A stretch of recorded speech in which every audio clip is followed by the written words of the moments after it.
Hi, I'm Renee Hiatt of American Quilter Society, and we are here at AQS Quilt Week, Grand Rapids. And I have the luxury of being able to speak to Joan Brink, who put together a beautiful quilt that has actually taken the best of traditional design here at Grand Rapids. So Joan, was it a surprise? It was a shock. Yes, I was very happy about that. It's been in all of the shows this year, and this is the first good, best of prize I've won. Because it was third in Paducah Yes. in its category, and then it elevated to the best of traditional design here. So tell me a little bit about it. It's a Baltimore album, and it's a tribute to Sue Garman, right? Sue Garman is the pattern designer, and she's passed. But yes, she put out a lot of different Baltimore album quilt designs, and I did the Ladies of the Sea a couple years ago. In fact, last year that traveled in your Baltimore exhibit. Perfect. And then I finished this one last year as well. So now you started this one about 10 years ago? 10 years ago, yeah. I took a break for different. In fact, the Ladies of the Sea Challenge came up with a bunch of gals that I quilt with on a regular basis. So I put this one, I got it half done. So I had half of the blocks and half of the borders done, and then I put it aside and finished the Ladies of the Sea.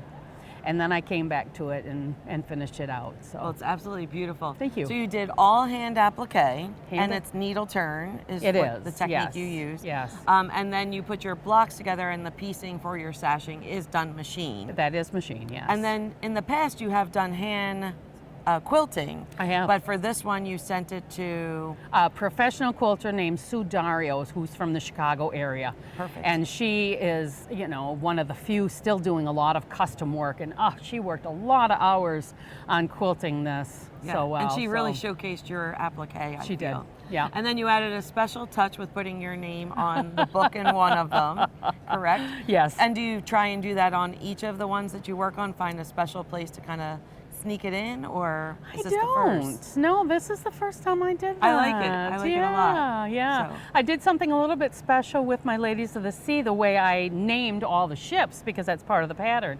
But I didn't put my name on any of them. So now, when you start one of these, because it's a multi-year adventure at best, right? Do you pull a selection of fabric that you're going to use throughout the quilt, or as you go block by block, you pull fabric that you think will blend well? Like, what's your approach? I use a consistent fabric through the majority of the quilt. And the patterns, of course, give you, she actually has you cut all of the background fabric first. Okay. And then all of the fabric that you need for the half square triangles, the reds.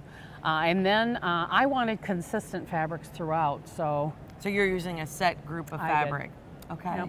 And then about how long does it take you, and I hate this question as a quilter, but I'm going to ask it, about how long did it take you to do each block? The applique takes about a month to a month and a half per block, and then each border took 3 to 4 months per. Yeah, they're huge, and they're They are stunning. Yeah. Yeah. And you're you're appliquing those borders before you attach them. Oh, yes. And then the corners, how do you work them in? The corners are separate blocks. And then, you leave the applique kind of hanging. And then once you have the borders on, you actually do the top and the bottom border on first. Okay. And then you have to put the corner blocks onto the side border and then attach them to the quilt, and then do the applique to attach it to the top and the bottom. So yeah, it was tricky. It's quite a process. It is quite a process. Perfect. Yeah. Yep. And then you did the piping along the border, which is really pretty, and pulls that green to the edge there. It does. Really love it. Yeah. So congratulations Thank on you. winning. I'm so thrilled because I was able to interview you back in Daytona. Yeah. With your mom, who also has a quilt in the show as well. That's correct. But it's great to see you on the winner's circle, and we greatly appreciate it. Okay. So if you're thinking about entering a contest, please find information on our website on AmericanQuilter.com. The 2025 contest is now open, and we would love for you to enter. And we hope to see you at an upcoming AQS Quilt Week soon. You can't win unless you enter. There you go.